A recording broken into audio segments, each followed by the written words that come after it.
It's 11:30, so we're going to call the meeting to order. This is Tuesday, June 2nd, 2026. This is the Joint Review Board for Tax Incremental Districts number 3 and 5 in the Village of Ashwaubenon.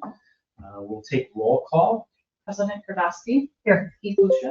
Here. Adam Post. Here. Jerry Sturridge. Here. Joel Gregozeski. Here. Daniel Teeters. Present. Hi, Dan.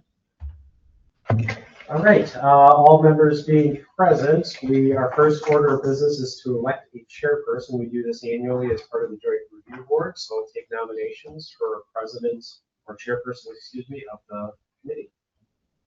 We'll nominate Mary Kardowski. Okay. Any other nominations? Okay, we have the nomination of Mary Kardowski to be chairperson for Joint Review Board for TID number 3 and 5. I'll take a vote for those in favor, all saying aye. Aye. Any opposed? Hearing none, Mary Kardowski is the chairperson. I will pass it on to Mary. Thank you very much. Would you all please stand for the pledge? Pledge allegiance to the flag of the United States of America and to the republic for which it stands, one nation, under God, indivisible, with liberty and justice for all. And please remember our men and women throughout the world in uniform. I have no changes to the agenda. I need a motion to approve. So move. I'll second. We have a motion and a second to approve the agenda as presented. All those in favor say aye. Aye. Opposed? Motion carried. Number 6, action on the minutes of the June 2nd, 2025 Joint Review Board meeting, TID 3 and 5. I'll move approval. Second. We have a motion and a second to approve those minutes. All those in favor say aye. Aye. Opposed? Motion carried. Number 7, items for discussion and possible action. 7A, consider, discuss, act on the Ashwaubenon TID number 3 2025 annual report. Brett Weinholz. Hi, welcome back for another annual report. So what we do is we just go through each of the districts. In this case, we have 2 on the agenda. Same idea. We're going to go through.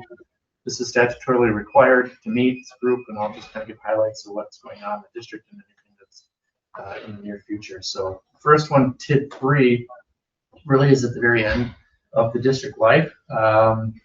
Basically, what we had this last year was kind of finishing up particular projects. We've had the Lombardi Avenue access road, that whole area also extends with the Phragmites and extends over into Argonne Park Trail. Some work done there, and the Ashwaubenon Park Trail was another finishing up project there.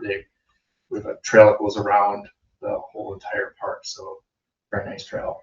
Other than that, really the expenses are existing debt service, which will run yet another, I think the last debt service is out to 2029. And then TIF incentives from previous developer agreements that I believe we will wrap up 2 of those this year, the PAYGO, the MAX, and then we have the Titletown District PAYGO that we're paying out. So all in all, this district is cash flowing very well. In fact, we could essentially close it out. Made an attempt to close it out this year. We reached out to the Packers. They have a clause in their developer agreement that the district needs to stay open till its full life through 2029. Those would be discussions potentially if we wanted to try to close it out early. We'd have to renegotiate some sort of agreement. But all in all, we could afford to close out, cash it out. We have enough right today that we could cash out, pay the rest of that service, and then still have a nice payout, more than what TID 4 was to each of the districts. That's kind of where we're at with this one as a whole. I don't know if there's any questions, concerns. The ongoing costs at this point in this district would be, it has to be related to anything ongoing project open and started. So we have the Phragmites remediation on the corner of Highway 41 and Lombardi still. That's a project that's probably going to linger out another few years. So we're going to work this year to get some, maybe a 5-year estimate of what that would be. I think some of the efforts that were in place already, there were some challenges in that area. I think it's more wet than we realized. So it's still It's not going to be grass, it's going to be a wetland, so it's just working through, some of the trees that they planted didn't take. So we're going back to the drawing board. That's really the only project that I see having any more costs, unless there's something on that Ashwaubenon trail that I know we had one issue where part of it washed out, so they had to come in and fix some of the crusher dust, but you're not going to be talking about a lot of dollars at this point. We've got the Titletown, Tipago, and then that Argonne, Lombardi Avenue frontage road up, right nice work. So I have a question. If this could cash out, but the Packers decide they don't want to negotiate or come to an agreement to end it, does this just keep gaining increment and just gaining value, and then it's just a bigger payout at the end? Right. Yep. So and why wouldn't they want it to close out? Are they not getting some incentives if it closes early? No, I think it's probably a lack of solid understanding of the fact that, so they're guaranteed a pay-go payment through 2029. And so as part of the negotiation of that development agreement, we would want to honor that commitment. But just understanding that that form of payment either A, would come as part of an amended agreement that still makes those annual payments through 2029, or comes in the form of like a lump sum buyout, if you will. And so just having them understand that, obviously there are components to the district that have yet been completed. There's some home buildings, some townhomes, things of that nature along the south side of Brookwood. And then there are some open lots still on the frontage of Lombardi that were for commercial purposes that have yet to be constructed. So I think they're thinking, well, if we start construction on those now, will we get some benefit from having this agreement in place, versus if we close out now, will we have no opportunity for value or benefit on the pay-go? So we're just trying to educate them and explain to them that that could be all formulated in a component of that buyout or that development agreement amendment to ensure that they are kept whole through that 2029 year.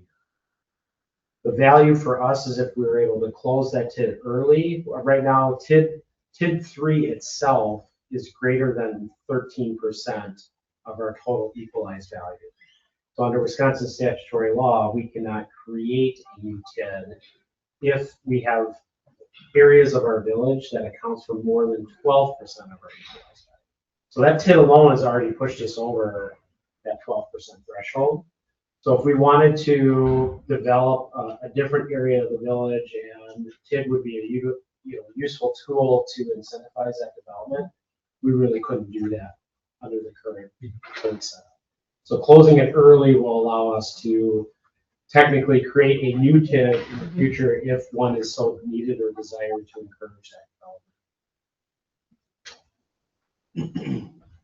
I think we talked last year as well that there was some consideration of taking the affordable housing extension. Is that still being considered?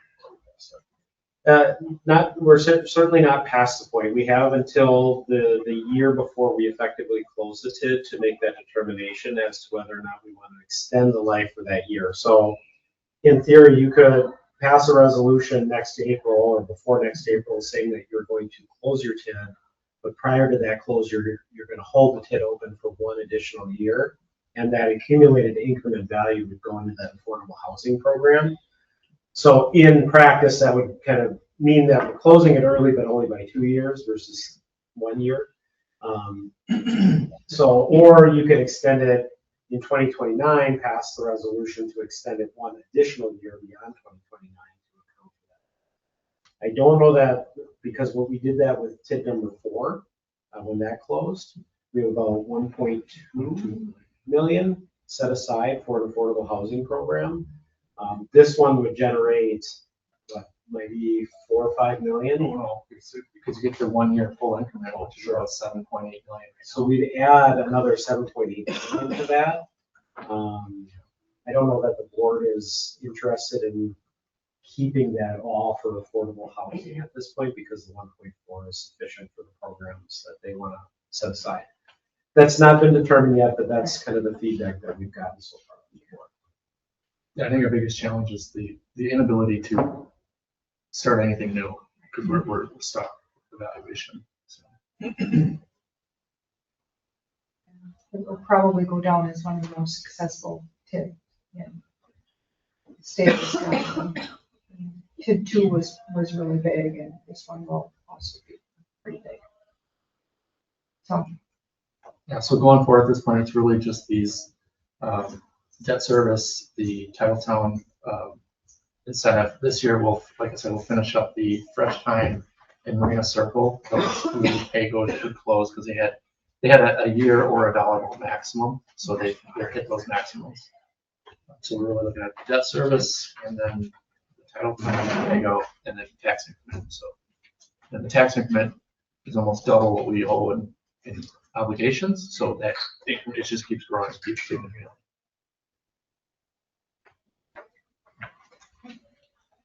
any other questions? Okay, I need a motion to receive and accept, correct? For TID number 3 currently. I'll make the motion to receive and accept the report. A second. Motion and a second to receive and just getting those words mixed up. Receive and accept the report for TID 3. Any comments, questions? Hearing none, all those in favor say aye. Aye. Opposed? Motion carried. 7B, consider, discuss, act on the Ashwaubenon TID number 5, 2025 annual report. Right? So same concept here. So TID 5 is a little bit different. It's in the red. It's negative. We've known that. It's partly because of how that one was designed. There's a lot of upfront costs to get it going. And you look across the street, that was all purchased, and then there were some incentives to go into there, and it's been a lot of incentive-based projects. But overall, it will cash flow. This one doesn't close till 2042. And so we've got about 5 more years of in the red, and this will cash out. Increment continues to grow. We put in some big projects in there. There've been some non-incentivized projects that have gone in there that have helped a lot. But currently, our costs in this past year, we were able to do some mill pave work, some road construction work within the district, and some traffic signal cabinets and equipment related to that. At this point, we don't have a ton of other projects anticipated yet. I don't think. There might be some road work here and there, but for the most part, this is just kind of ride it out, let the increment grow, and let those initial debt service payments come offline from those purchasing those properties, and this will end very successfully. But this is just kind of have to put it on the shelf and wait it out in this one, and that's okay because that's what some of these are designed to do. We don't plan to have the Morris Avenue reconstruct from Holmgren to Ashland in TID 5. Or- That is not a part of Okay. TID 5. Okay. Well, this one, it's looking better than last year, right? Every year we get better. What the good thing that could happen is, it takes a couple of years, but obviously these hotels that come in, like the Home 2 Suites came in, and that's a $10 million project with no cost to it. It's significant. It just comes and helps. It creates a lot of value. So maybe something like that pops in there, and that'd be great. So you never know. They kind of come quickly and happen in Ashwaubenon. Okay. Any other questions? Okay, I'll entertain a motion. Motion to receive and accept the report as presented. I'll second. Okay, we have a motion and a second to receive and accept the report for the TID number 5 in Ashwaubenon. Any other comments, questions? Hearing none, all those in favor say aye. Aye. Opposed, motion carried. Number 8, items for next agenda. We'll have a next agenda in a year. So it'll probably be the same. If you think of anything, give the office a call. I need a motion to adjourn. Do we need to have this meeting if there's an adjustment to that developer agreement or no? Not necessarily. I think, and even the closure itself would come directly from village board. So both those actions should be village board. Motion to adjourn? Second. Motion and a second to adjourn. All those in favor say aye. Aye. Opposed? Motion carried. Thank you.